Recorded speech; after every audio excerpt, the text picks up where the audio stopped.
Hello friends, welcome to our channel. और friends, आज हम इस वीडियो में डिस्कस करेंगे जो आपका इंग्लिश सब्जेक्ट है और जो भी उसके मेथड यानी कि सीखने की क्या क्या विधियां हैं, और इससे रिलेटेड आपके बहुत सारे एग्जाम में क्वेश्चन बनेंगे। फ्रेंड्स, अगर आप सेकेंड सेमेस्टर या फिर अगर आप फोर्थ सेमेस्टर के प्रशिक्षु हैं तो ये वीडियो आप सभी के लिए बहुत ही हेल्प करेगा। चलिए फ्रेंड्स, वीडियो को स्टार्ट करते हैं। और इसमें पूरी कोशिश की गई है कि जितने भी मेथड हैं आपको कहीं से अलग अलग वीडियो में ना देखना पड़े, क्योंकि अगर आप इसे एक साथ जो है पढ़ेंगे तो फ्रेंड्स आपको इजीली और भी अच्छे से समझ में आएगा, और इनके बीच जो भी डिफरेंसेस हैं वो भी बहुत ही सिंपली आप सभी को समझ में आ जाएगा।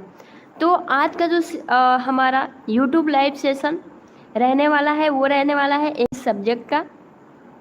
तो सबसे पहले फ्रेंड्स, आप सभी इस वीडियो को ज़्यादा से ज़्यादा शेयर कर दीजिए ताकि ज़्यादा से ज़्यादा प्रशिक्षु इस सेशन से जुड़ सकें। डेडिकेटेड उन प्रशिक्षुओं के लिए बनाया गया है जो कि अगर मान लीजिए आपके एग्जाम में बहुत ही कम टाइम हो, ठीक है, तो आपको ज़्यादा नहीं पढ़ना पड़े और बस जो इम्पोर्टेंट, जो कि आपके एग्जाम पॉइंट ऑफ व्यू से इम्पोर्टेंट है, यानी कि एग्जाम के पहले वाली क्लास आप सिंपली कह सकते हैं।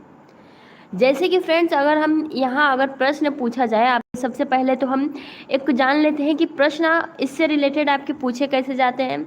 सबसे पहले तो आप सभी से ये पूछ लेगा मेथड्स या फिर अप्रोचेज आप टीचिंग इंग्लिश इज, और 4 ऑप्शन दे दिया होगा, ठीक है। जैसे कि मान लीजिए दे दिया होगा ए ग्रामर ट्रांसलेशन मेथड, बी आपका जो कम्युनिकेटिव अप्रोच, सी आपका जो है डॉक्टर वेस्ट मेथड, और डी आपका जो है ऑल ऑफ दिस। तो आप किस पर करेक्ट करेंगे फ्रेंड्स? तो आप करेक्ट करेंगे डी पर, यानी कि जो भी इंग्लिश ऑल टीचिंग जो भी अप्रोचेज हैं लगभग 7 से 8 हैं, जो कि grammar translation method, direct method, bilingual method, और doctor West method, structural method, audiolingual method. तो बहुत सारे मेथड है और हम इसमें कोशिश यही करेंगे कि सारे जो प्रश्न है, ठीक है, जो भी आपके सब्जेक्ट हैं वो डिस्कस हो जाए। तो इसके लिए आप सभी को भी साथ देना होगा। चलिए अब जो फर्स्ट हमारा टॉपिक है, और देखिए फ्रेंड्स, जो आपका प्रश्न है वो ऐसे ही पूछ दिया। मान लीजिए अभी अगर आपने इंग्लिश पढ़ा होगा कि translation cum grammar method is also known as, ये आपका बीटीसी 2016 का पूछा गया प्रश्न है। तो फ्रेंड्स आप सिंपली कह सकते हैं क्लासिकल मेथड, क्योंकि ट्रांसल जो भी आपका जीसीटी इसका फुल फॉर्म होता है कम ग्रामर ट्रांसलेशन मेथड, ठीक है। और इसको और किस नाम से हम जानते हैं? तो क्लासिकल मेथड। और ये दोनों नेम किससे रिलेटेड है? तो आपके ग्रामर ट्रांसलेशन मेथड से। तो चलिए हम इसे बहुत ही अच्छे से जानेंगे, उसके बाद से और भी जो भी क्वेश्चंस होंगे वो डिस्कस करेंगे। सबसे पहले अगर हम बात करें फ्रेंड्स ग्रामर ट्रांसलेशन मेथड, तो देखिए हम इसे और नामों से भी जान सकते हैं। जैसे कि अभी आपका नाम आया ना कि ट्रांसलेशन कम ग्रामर मेथड, यानी कि जो आपका जीसीटी मेथड है। तो सबसे पहले हम इन्हें और भी नामों से अच्छे से जान लेते हैं। सबसे पहले तो ग्रामर ट्रांसलेशन मेथड को जीटीएम मेथड भी कहा जाता है। जीटीएम आपके एग्जाम में बहुत बार जीटीएम पूछा गया है, तो आप इसे घबराएं नहीं देखकर, क्योंकि इसका फुल फॉर्म जो है ग्रामर ट्रांसलेशन मेथड हो जाता है, ठीक है। अब इसे हम अदर नाम से जानते हैं। एक होता है आपका जीसीटी, जीसीटी यानी कि ग्रामर कम ट्रांसलेशन, ठीक है। और दूसरे नाम से हम इसे क्लासिकल मेथड भी कह सकते हैं, पर्शियन मेथड भी कहते हैं, पॉपुलर मेथड भी इस ग्रामर मेथड को कहा जाता है, ओल्डेस्ट मेथड भी कहा जाता है, और ट्रेडिशनल मेथड भी कहा जाता है। तो फ्रेंड्स हम इन्हें और इसे सिकोरियन मेथड, ठीक है। तो बहुत सारे नामों से जाना जाता है। तो सिंपली यह एक तरह का रिवाइज है, तो आप इसे अगर नोट करते जाएंगे तो इसे आप सभी को और भी बेहतर तरीके से याद हो जाएगा। अब चलिए नेक्स्ट बढ़ते हैं। अब यहाँ बात ये आ जाती है फ्रेंड्स, अगर हम ग्रामर ट्रांसलेशन के बारे में पढ़ रहे हैं तो आपसे प्रश्न पूछा जा सकता है कि इसके जो ओरिजिनेटर हैं, ठीक है, इसको मतलब किसने ओरिजिनेट किया है? तो सिंपली आप कह सकते हैं कार्ल पोल्टेज ने। कौन? तो कार्ल पोल्टेज ने, ठीक है। अब कब किया था? तो जर्मनी इन 18th सेंचुरी, 18वीं शताब्दी में इसकी जो है ग्रामर ट्रांसलेशन मेथड की जो भी आया था, ठीक है, 18वीं शताब्दी में। अब ये किस लिए यूज होता है? तो फ्रेंड्स ये आपकी जो लैंग्वेज 1 है, यानी कि आपके मातृभाषा, use of mother tongue language, आपकी भाषा फर्स्ट के लिए, ठीक है। तो ये सारी बातें सबसे पहले आप सभी को, और ये जो ग्रामर जो भी टीचिंग एप्टीट्यूड मतलब जो भी बनाए गए, तो किस पर फोकस के लिए, तो जो भी ये मेथड आया लैटिन व ग्रीक भाषा को पढ़ने के लिए, उसे समझने के लिए सारे मेथड तैयार किए गए थे। तो फर्स्ट मेथड हमारा जीटीएम मेथड, जो कि लैटिन एंड ग्रीक भाषाओं पर फोकस करा जाता है, और इसके ओरिजिनेटर कार्ल पोल्टेज हैं। कब हुई थी? तो 18वीं शताब्दी में। किस पर फोकस किया जाता है? तो मदर टंग पर। अगर इसकी यूनिट की बात करें तो इसकी यूनिट वर्ड टू वर्ड है। अभी हम इसमें जानेंगे अच्छे से। अब फ्रेंड्स जैसे ही आप आएंगे तो सिंपली देखिए, अभी हमने कहा teaching unit word by word. अब देखिए देखिए अगर आपने भी स्टडी किया होगा, क्योंकि आप सभी को इसी ट्रेडिशनल मेथड्स के थ्रू पढ़ाया गया है, इसलिए आप सभी इंग्लिश लिख सकते हैं, इंग्लिश पढ़ सकते हैं, लेकिन इंग्लिश जो है आप फ्लुएंशियल तरीके से नहीं बोल पाते हैं, क्योंकि जो फोकस किया गया है वो ओनली ग्रामर पर किया गया है, वर्ड टू वर्ड। यानी कि अगर आप सभी के सामने कोई सेव रखा गया है, अगर आपके सामने कोई बुक रखा गया है, तो आपके जो टीचर्स हैं वो ये बताएंगे कि इसे हम इंग्लिश में, ये किताब है तो इसे हम बुक कहते हैं, ठीक है। अगर ये सेब है तो इंग्लिश में हम इसे एप्पल कहते हैं।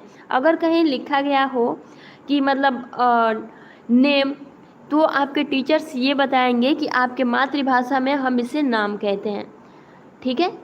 तो ये जैसे लैंग्वेज अगर मान लीजिए लिखा हो, तो आपके टीचर्स ये बताएंगे कि ये अपने मातृभाषा में हम इसे भाषा कहते हैं। तो सिंपली इसमें जो फोकस किया गया है वो किया गया है आपके मदर टंग। मदर टंग मतलब होता है आपकी मातृभाषा पर, ठीक है। अब देखिए फ्रेंड्स, रूल इसमें जो होता है वो डिडक्टिव तरीके से, यानी कि फ्रेंड्स जो भी रूल, जैसे कि पहले इसमें सबसे पहले तो आप ये समझिए कि टेक्स्ट बुक पर ज़्यादा ध्यान दिया जाता है। जो भी टीचर्स होते हैं अलग से कुछ भी इंक्लूड नहीं किया जाता है, जो बुक में होता है सिर्फ आप सभी को वही पढ़ाया जाता है, जो भी उसमें रूल दिए होते हैं।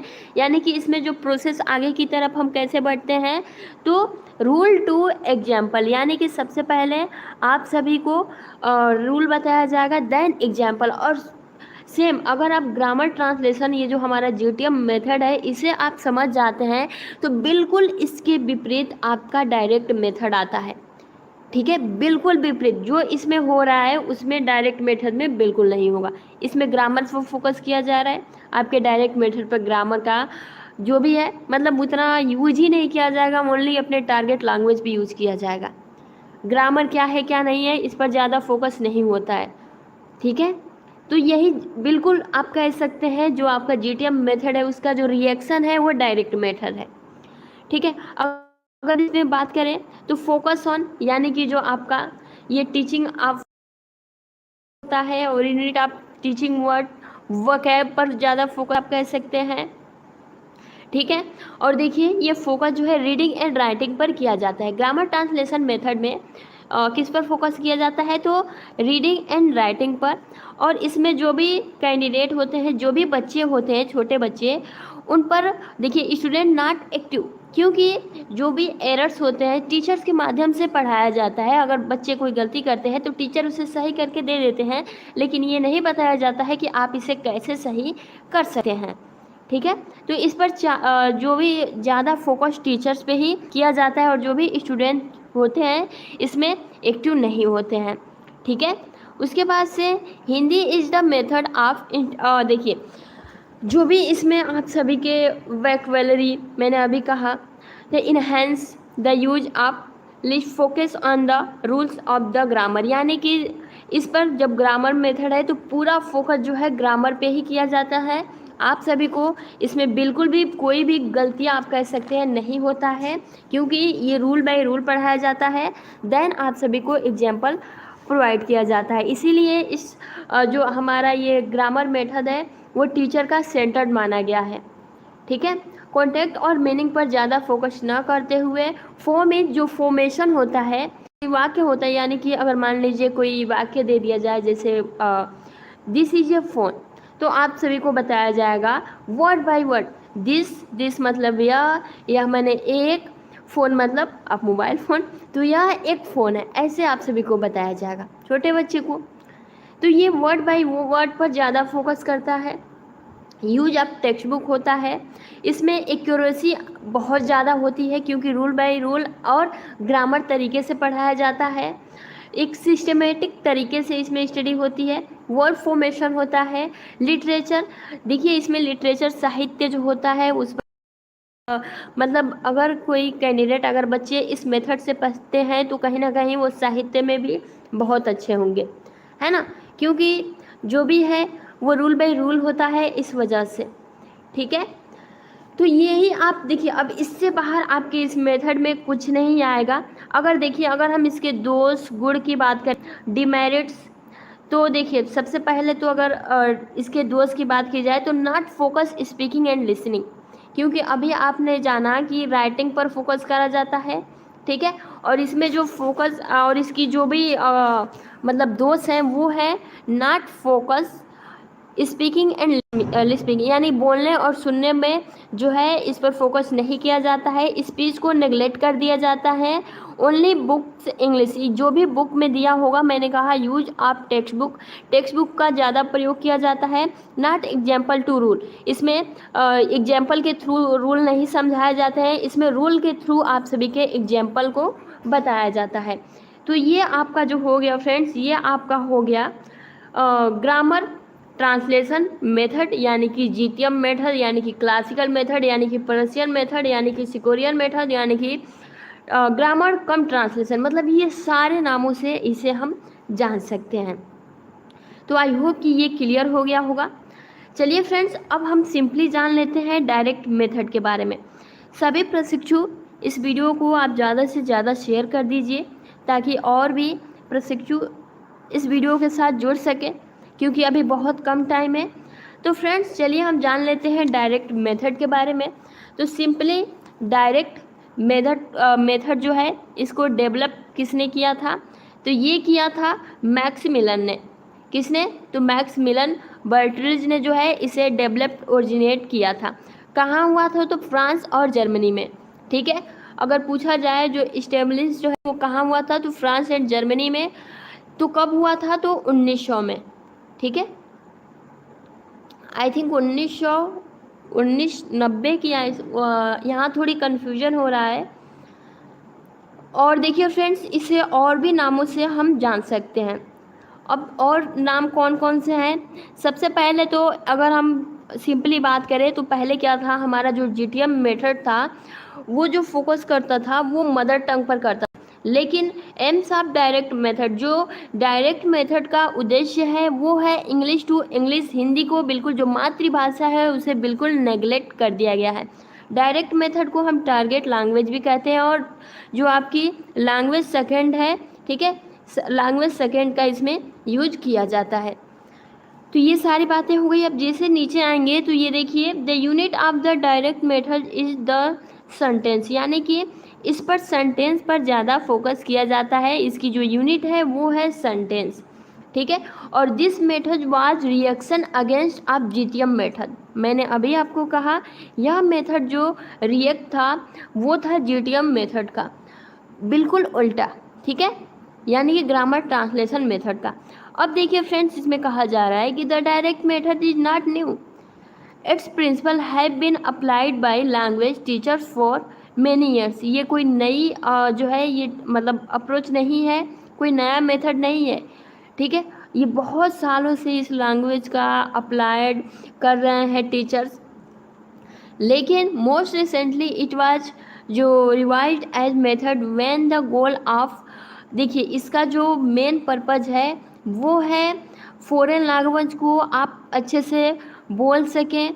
ठीक है, इस पर जो फोकस किया जाता है फ्रेंड्स, इस पे ग्रामर ट्रांसलेशन को जो है बिल्कुल नेगलेक्ट कर दिया गया है। इस पर फ्लुएंसली पर फोकस किया जाता है।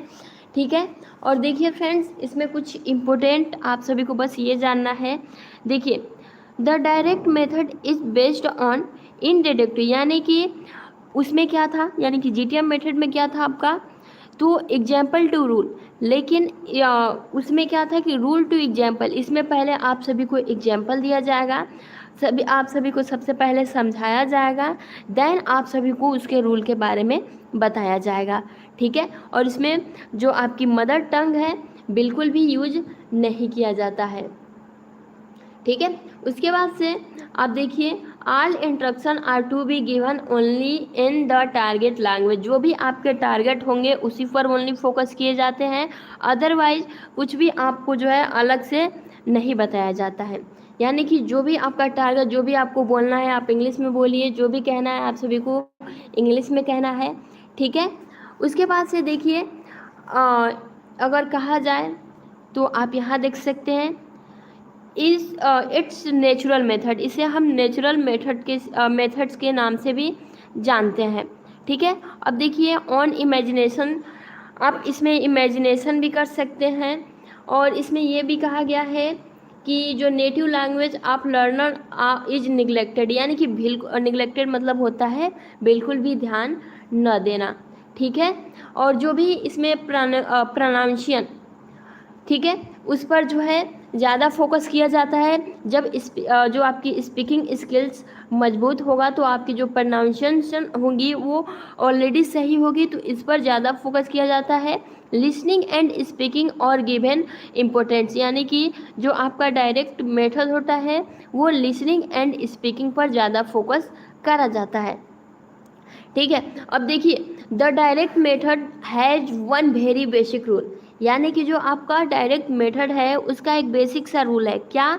तो फ्रेंड्स, इसका जो एक बेसिक सा रूल है वो ये है कि नो ट्रांसलेशन इज अलाउड, इसमें वर्ड बाय वर्ड ट्रांसलेशन करने की भी अलाउड नहीं है। आप इसे फ्लुएंटली तरीके से बोल सकते हैं, जैसे कहा गया है, इनफैक्ट द डायरेक्ट मेथड जो भी received in name form fact that meanings is to be, देखिए, directly with the target language without, मतलब जो है विदाउट गोइंग थ्रू प्रोसेस, आपको ग्रामर ट्रांसलेशन का जो प्रोसेस है उसे फॉलो नहीं करना है, डायरेक्ट आपको जो बोलना है बोलिए। रेलिया, यानी कि देखिए इस पर जो फोकस किया जाता है वो रेलिया यानी कि रियल पर फोकस किया जाता है। पिक्चर्स के थ्रू आप सभी को पढ़ाया जाता है। डेमोस्ट्रेशन यानी कि प्रदर्शन, डेमो देकर आप सभी को पढ़ाया जाता है। यूज टू टीच वोकैबुलरी, तो ये आपका डायरेक्ट मेथड हो गया। बस आप सभी ये इम्पोर्टेंट रखिए कि इस पर ग्रामर ट्रांसलेशन मेथड का यूज नहीं होता है। जो भी कहा जाता है, जो भी पढ़ा जाता है वो डायरेक्ट लैंग्वेज में पढ़ा जाता है, इंग्लिश टू इंग्लिश पढ़ा जाता है, ठीक है। Native language of the learner जो है बिल्कुल नेग्लेक्ट मदर टंग, ठीक है। और साथ ही इसमें जो भी लर्नर हैं उन पर जो भी एरर्स होता है तो उसको सही भी बच्चे ही करेंगे, टीचर्स उनको करके नहीं देते हैं।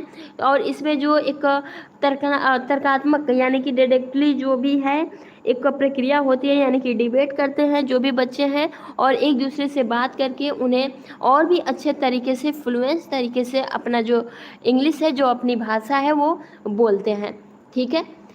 तो ये आपका हो गया डायरेक्ट मेथड। अब इसमें अगर मेरिट्स की बात करें तो फ्रेंड्स, मतलब इसके गुण कौन कौन से हैं, तो हार्ड वर्ड एक्सप्लेशन, जो भी हार्ड वर्ड होते हैं वो टीचर्स के थ्रू एक्सप्लेशन यानी कि व्याख्या किया जाता है। इस मेथड में जो स्टूडेंट है वो एक्टिव रहते हैं। स्टूडेंट सेल्फ करेक्शन, मतलब जो भी गलतियां होती हैं बच्चों द्वारा वो खुद सही करते हैं। रिलेटेड ऑब्जेक्ट और रीडिंग अलाउड, तो ये हमने अभी जाना था। अगर हम इसके दोषों की बात करें तो देखिए, जो डायरेक्ट मेथड के दोष हैं वो ये हैं कि grammar not use, not translation, expensive, मतलब इसमें ज़्यादा आप कह सकते हैं, और इसमें टाइम टेकिंग भी होता है, स्किल्स टीचर भी होता है, ठीक है। तो ये सारी बातें होती हैं।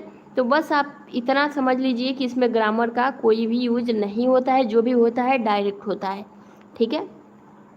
नेक्स्ट आपका, अब हम बात करेंगे बायलिंगुअल मेथड, क्योंकि एग्ज़ाम का जो टाइम है वो बहुत ही कम है और आप सभी को बहुत ज़्यादा पढ़ना है, इसीलिए आप सभी को शॉर्ट तरीके से पढ़ाया जाएगा, ठीक है। अब देखिए फ्रेंड्स, सबसे पहले अगर हम बात करें बायलिंगुअल मेथड, तो देखिए अगर हम टारगेट लैंग्वेज और मदर टंग बाइलिंगुअल का अर्थ होता है द्विभाषीय मेथड। ऐसी बात नहीं है कि द्विभाषीय ओनली यही है, आपने जीटीएम मेथड में भी जाना था। पहले मदर टंग पर तो फोकस किया जाता था, लेकिन उसमें भी द्विभाषी, अगर कोई वर्ड हिंदी में होगा तो उसे इंग्लिश में बताया जाएगा, अगर कोई वर्ड इंग्लिश में होगा तो उसे हिंदी में बताया जाएगा। ये आपका डायरेक्ट उसमें भी द्विभाषीय की जो भी प्रोसेस है वो थी, और इस बाइलिंगुअल मेथड में भी है। अब देखिए इसका जो टारगेट है बाइलिंगुअल मेथड का, वो टारगेट लैंग्वेज और मदर टंग पर दोनों पर फोकस किया जाता है। कैसे, आप सभी को अभी बताया जाएगा। सबसे पहले फ्रेंड्स आप सभी को देखिए, इसके जो ओरिजिनेटर हैं वो कौन है, डेवलप्ड बाय सीजे डॉनसन, ठीक है, इज इन्वेंटर ऑफ दिस। तो सबसे पहले तो आप सभी को ये याद रखना है। उसके बाद से आप जैसे ही इसमें सिंपली अगर हम बात करें तो क्या होता है, इसमें जो भी फोकस होता है वो वर्ड बाय वर्ड नहीं होता है, इसमें वाक्यांश पर आप कह सकते हैं वर्ड बाय। जैसे कि मान लीजिए बाइलिंगुअल में जो आपका, अगर हम समझने के लिए बात करें तो जो आपका जीटीएम मेथड था, अगर हम ये सिंपली कहते थे कि सी, अगर बोले सी इज गुड गर्ल, ठीक है, सी इज ए गुड गर्ल, तो जीटीएम मेथड में बताया जाएगा कि यह एक अच्छी लड़की है, सुंदर लड़की है, जो भी है, ठीक है। लेकिन जो ये आपका बाइलिंगुअल मेथड है, इसमें सिर्फ ये कहा जाएगा, इसका पूरा सी इज अ गुड गर्ल, यह एक अच्छी लड़की है, सी इज ए गुड गर्ल। तो इसमें सिंपली एंड डायरेक्टली आप सभी को ट्रांसलेट करके तो बताया जाएगा, लेकिन वर्ड बाय वर्ड नहीं बताया जाएगा, ठीक है। जो भी डिफिकल्ट वर्ड होंगे उस पर ध्यान दिया जाएगा, ठीक है। और इसमें जो भी अगर हम बात करें तो एक कॉम्बिनेशन आप कह सकते हैं, जो भी कंबाइन हुआ है जो भी GTM method and bilingual method के थ्रू ये कॉम्बिनेशन हुआ है दोनों में, ठीक है। एक ही तरह से ये बीच का कम्युनिकेशन है, तो इसे आप अच्छे से याद करिए। बस फ़र्क इतना है कि आपके जीटीएम मेथड में वर्ड बाय वर्ड हो रहा था, और जो आपका बाइलिंगुअल मेथड है वो ओनली डिफ़िकल्ट वर्ड्स पर फोकस किया जाता है। बाकी जो आपका टारगेट लैंग्वेज है वो भी सीखना है, साथ ही साथ मदर टंग पर भी फोकस करा जाता है। और तो और इसमें देखिए व्याकरण, यानी कि आप देख सकते हैं यहाँ combination of the direct method and grammar translation method, इसमें जो है कॉम्बिनेशन इन दोनों के बीच का है। साथ ही ग्रामर ट्रांसलेशन यानी कि व्याकरण के नियमों को अलग से इसमें नहीं जाना जाता है, जो भी है बस वही पढ़ा जाता है। उसके बाद से द डिफ़िकल्ट मतलब जो भी difficult words in this method, जो भी डिफ़िकल्ट वर्ड्स हैं वो आप सभी को बताए जाएंगे, ठीक है। ऑल ट्रांसलेशन यानी कि ट्रांसलेशन के दौरान जो है। उसके बाद से the unit of bilingual method is the sentence, ठीक है, ये आपके सेंटेंस पर फोकस करता है, ना कि वर्ड बाय वर्ड पर। उसके बाद से mother tongue is use to by clear the meaning, यानी कि सबसे पहले आप सभी को टारगेट लैंग्वेज सेंटेंस के माध्यम से बताया जाएगा, उसके बाद से आपके मातृभाषा में उसे बहुत ही अच्छे से मीनिंग्स के थ्रू क्लियर की जाएगी, ठीक है। तो इसमें आप सभी को ये भी बातें याद रखनी है। और फ्रेंड्स देखिए इसका जो बहुत ही इम्पोर्टेंट है ये कि 3P इज़ वेरी इम्पोर्टेंट। कौन कौन से, तो एक आपका प्रेजेंटेशन, प्रैक्टिस और प्रोडक्ट, ये आपके तीनों जो है यहाँ बहुत ही इम्पोर्टेंट हो जाते हैं। 3P इज़ वेरी इम्पोर्टेंट और बहुत ही इम्पोर्टेंट होने वाला है। पहला आपका प्रेजेंटेशन इसमें अच्छा होता है, प्रैक्टिस भी अच्छी होती है और प्रोडक्ट भी अच्छा होता है, ठीक है। इस मेथड के थ्रू अगर हम इसके मेरिट्स यानी कि गुड की बात करें तो इसमें टाइम सेफ रहता है, कि बहुत ही कम टाइम में आप पढ़ सकते हैं अच्छे से। नॉट एक्सपेंसिव, मतलब ज़्यादा एक्सपेंसिव नहीं होता है। Audio video is not use, इसमें ज़रूरी नहीं है कि हम ऑडियो वीडियो के माध्यम से ही आप सभी को पढ़ाया जाए। Not need to train teacher, ये भी ज़रूरी नहीं है कि जो टीचर है वो बिल्कुल ट्रेंड होना चाहिए। और देखिए इस पर स्पीकिंग और लिसनिंग पर फोकस किया जाता है। वही अगर हम बात कर दें इसकी दोष कि इनमें क्या क्या दोष है, तो सबसे पहली तो इसमें रीडिंग, राइटिंग एंड प्रैक्टिस, ठीक है, इसकी दोष है। और साथ ही स्टूडेंट नॉट एक्टिव, इस भी मेथड में जो है स्टूडेंट कोई भी एक्टिव नहीं रहते हैं। जैसे कि जब ग्रामर मेथड में जो भी कैंडिडेट है, जो भी बच्चे हैं वो एक्टिव नहीं, क्योंकि ये दोनों का कॉम्बिनेशन है। तो उसी तरह बाइलिंगुअल मेथड में भी स्टूडेंट जो भी बच्चे हैं वो एक्टिव नहीं रहते हैं, ठीक है। लैंग्वेज मिक्स्ड होती हैं, जैसे कि टारगेट लैंग्वेज और टू आपका ये मदर टंग, ये दोनों मिक्स्ड होती हैं इस वजह से, ठीक है। तो ये आपका हो गया। अब नेक्स्ट हम डिस्कस करेंगे आपका द डॉक्टर वेस्ट मेथड, ठीक है। तो चलिए देख लेते हैं। सबसे पहले फ्रेंड्स, अगर आप चैनल पे नए आ गए हैं तो सबसे पहले चैनल को सब्सक्राइब कर, अगर आपको सेशन अच्छा लग रहा हो तो आप जल्दी से सेशन को लाइक कर सकते हैं। अब देखिए डॉक्टर वेस्ट मेथड जो कि बहुत ही इम्पोर्टेंट है। अब देखिए इसके जो ओरिजिनेटर है वो है डॉक्टर MP वेस्ट।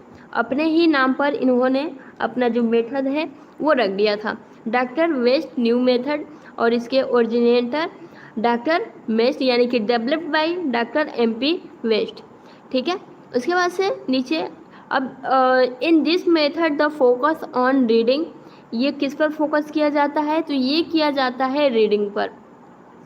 यानी कि इनका ये कहना था कि अगर आप इंग्लिश सीख रहे हैं, पढ़ने से जो है आप बोलना भी सीखेंगे, लिखना भी सीखेंगे, ठीक है। इनका ये कहना था कि जो भी इंग्लिश है ज़रूरी नहीं है कि हम पहले लिखें या फिर पहले फोकस हम बोलने पर करें, नहीं, पहले हम इंग्लिश को अच्छे से पढ़ेंगे। अगर हम उसे अच्छे से पढ़ लिए, समझ लिए, तो बोलना भी सीख जाएंगे और लिखना भी सीख जाएंगे, इनका ये कहना था। यानी कि in this method the focus on the reading, ठीक है, रीडिंग पर फोकस किया जाता है।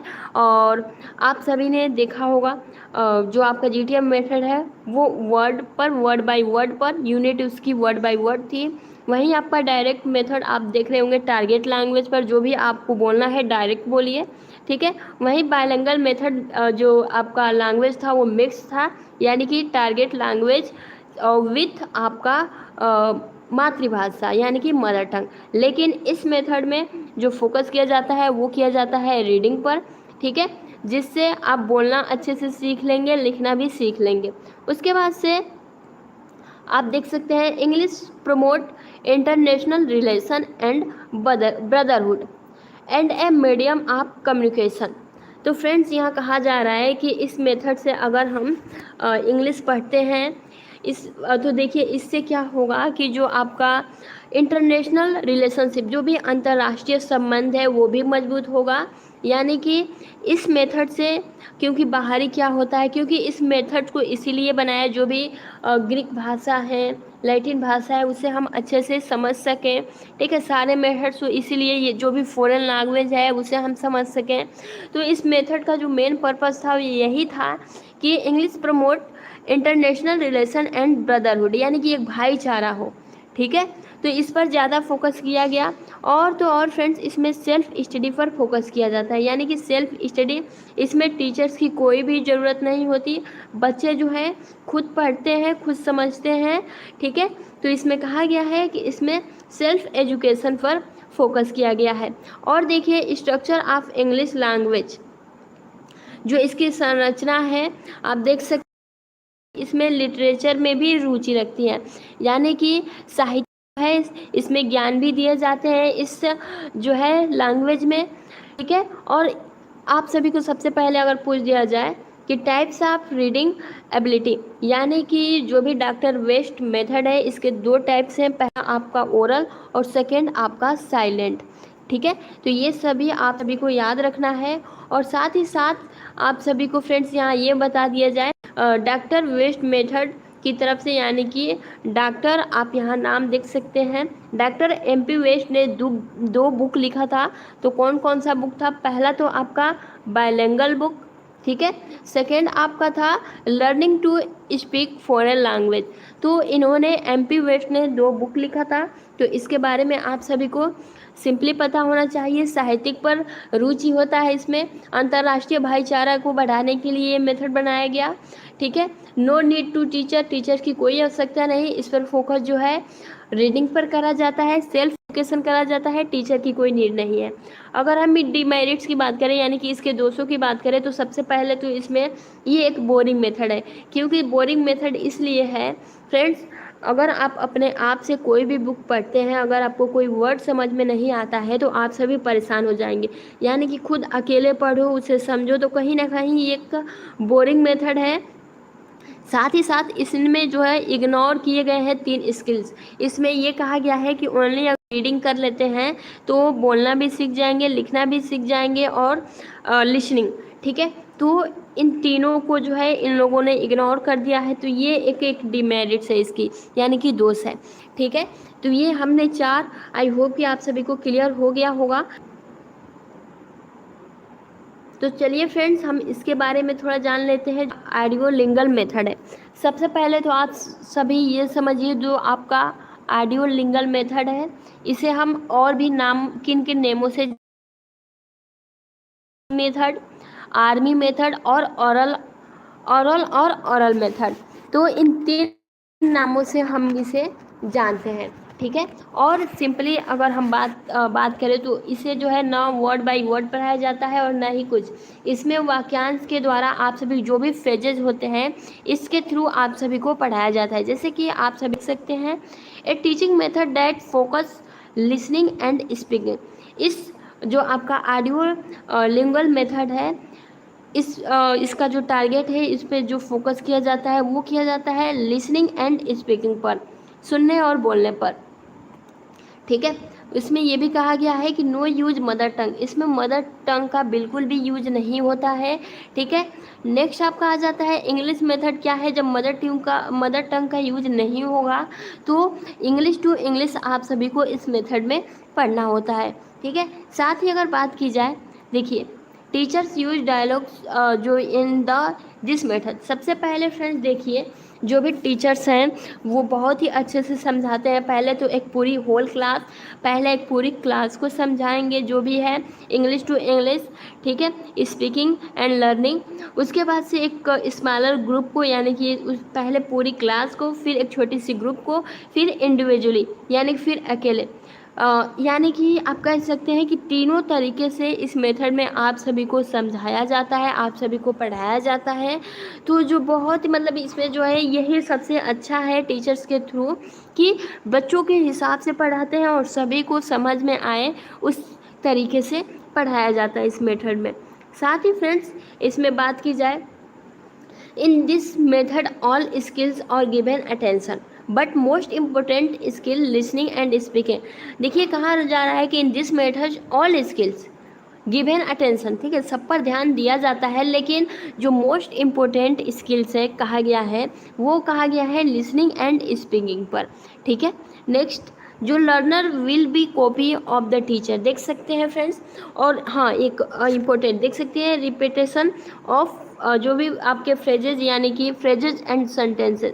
अगर आपको वाक्यांश के थ्रू पढ़ाया जा रहा है, यानी कि कोई भी इंग्लिश वर्ड या फिर कहीं बहुत ज़्यादा, तो एक आपको फ्रेजेज यानी कि वाक्यांश, सेंटेंस पूरा आप सभी को बताया जाएगा, उसके थ्रू पढ़ाया जाएगा और बार बार आप सभी को रिपीट कर कर के पढ़ाया जाएगा, ताकि आप उसे अच्छे से सीख सको। तो इसमें ये एक अच्छी बात हो जाती है। अगर हम इसमें देखिए, ये इट्स मैकेनिकल मेथड। ठीक है, ड्रिल। उसके बाद से अगर हम इसके दोष की बात करें, तो दोष ये है कि listening and speaking main focus. इस पर जो है लिसनिंग एंड स्पीकिंग पर ज़्यादा फोकस किया जाता है। बट इसके जो दोष हैं वो है कि नॉट रीडिंग एंड राइटिंग। इस पर जो है फोकस रीडिंग एंड राइटिंग पर नहीं करा जाता है, ओनली स्पीकिंग एंड जो है लिसनिंग पर फोकस किया जाता है। उसके बाद से इसमें एक और दोषपूर्ण बात यह है कि नॉट फोकस ऑन वैक्युलरी, यानी कि जो फोकस है वो वैक्युलरी पर नहीं किया जाता है बिल्कुल भी, और लोअर क्लास। ठीक है, तो फ्रेंड्स एक बार ही आप देख लीजिए, और ये आपके 5 जो है आप देख सकते हैं अप्रोचेस जो कि इंग्लिश सीखने के थे। ठीक है, अब देखिए फ्रेंड्स, ये आपके अब उसके बाद से आपके जो बचेंगे वो आपके स्ट्रक्चरल अप्रोच, और भी 2-4 हैं, तो वो भी आप सभी को करा दिए जाएंगे। लेकिन आज की वीडियो में हमने 5 अप्रोचेस डिस्कस कर लिया है। अगर क्वेश्चंस की बात करें फ्रेंड्स, जो भी आपके प्रश्न है अगर पूछ दिया जाए कि direct method is also known as, मतलब डायरेक्ट मेथड को आप और किस नामों से जान सकते हैं। तो सबसे पहले अगर हम बात करें तो आप सिंपली कह सकते हैं, हमने डिस्कस किया था डायरेक्ट मेथड को अगर दे दिया जाए आप में कि grammar translation method, natural method, doctor West new method या फिर लिंगुअल मेथड, तो आप सिंपली कह सकते हैं, क्योंकि हमने डायरेक्ट मेथड के जो नेम्स हैं वो जाने थे कि डायरेक्ट मेथड जो है आपका जो भी अदर नेम है। फ्रेंड्स देखिए, सबसे पहले इम्पोर्टेंट है डायरेक्ट मेथड के अगर हम अदर नेमों की बात करें तो phonetic method, anti grammatical method, natural method and reform method. ठीक है, तो ऐसे प्रश्न आप सभी के पूछ दिए जाते हैं, तो आप सभी के लिए ये बहुत ही ज़रूरी है। अब पूछा अगर मान लीजिए पूछ दिया जाए कि secondary language skills are, secondary language जो है वो स्किल्स आर पूछा जाए तो आप सिंपली कह सकेंगे कि रीडिंग एंड राइटिंग। ठीक है, तो आई होप कि अब देखिए अगर एक और क्वेश्चन बनता है आपका कि direct method of teaching English come as a reaction against, मैंने आप सभी को बताया था कि किसके रिएक्शन पर डायरेक्ट मेथड आया था, तो जीटीएम मेथड। तो ऐसे क्वेश्चन पूछेगा कि directed method of teaching English come as a reaction against, तो फ्रेंड्स आप सिंपली कह सकते हैं कि ट्रांसलेशन ग्रामर मेथड या फिर translation cum grammar translation method या फिर पर्शियन मेथड, ये सारे नाम जीटीएम हैं। तो आई होप कि अब आप सभी को क्लियर हो गया होगा। अगर पूछ दिया जाए इन सारे स्किलों में से प्रोडक्टिव स्किल्स कौन सा है, तो आप सिंपली कह सकते हैं लिसनिंग एंड स्पीकिंग और स्पीकिंग एंड राइटिंग, ये जो है प्रोडक्टिव स्किल्स हैं। तो पूछा गया था आपका बीटीसी 2018 में what are the two productive skills, तो listening and speaking, speaking and writing. तो आई होप कि आप सभी को क्लियर हो गया होगा कि आपके जो प्रश्न है वो कैसे पूछे जाते हैं, और इससे बाहर आप सभी को फ्रेंड्स नहीं देखने को मिलेगा कुछ भी। तो आई होप कि आपको ये सेशन अच्छा लगा होगा। फ्रेंड्स मिलते हैं नेक्स्ट क्लासेस में, और हम कोशिश करेंगे कि जो आपकी क्लासेस हो वो ज़्यादा लंबी हो और ज़्यादा से ज़्यादा हम प्रश्न डिस्कस करें, क्योंकि मात्र अभी आपके पास आप कह सकते हैं 12 दिन या फिर 13 दिन ही बचे हैं। तो अभी के लिए इतना ही, मिलते हैं नेक्स्ट क्लासेस में, तब तक के लिए take care, thanks for watching.